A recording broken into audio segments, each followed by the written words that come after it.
Sementara itu, upaya penyekatan larangan mudik Lebaran tahun 2021 mulai diterapkan jajaran Satlantas Polres Badung Kamis sore. Penyekatan dilakukan dengan mencegat angkutan umum dan angkutan barang di jalur Denpasar Gilimanuk.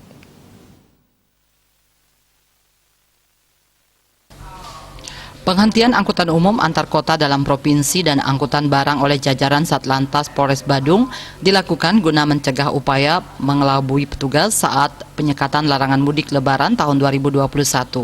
Penumpang angkutan diperiksa kartu identitasnya guna mencegah warga luar Bali kembali ke daerah asalnya di luar Bali.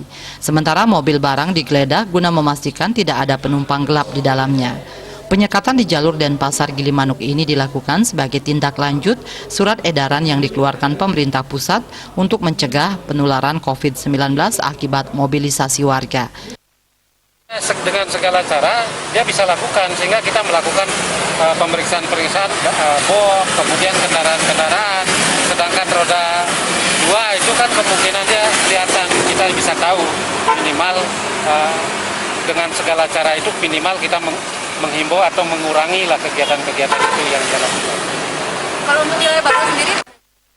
Selain menghentikan kendaraan yang dicurigai, petugas juga melakukan sosialisasi terkait larangan mudik Lebaran guna mencegah penyebaran COVID-19. Termasuk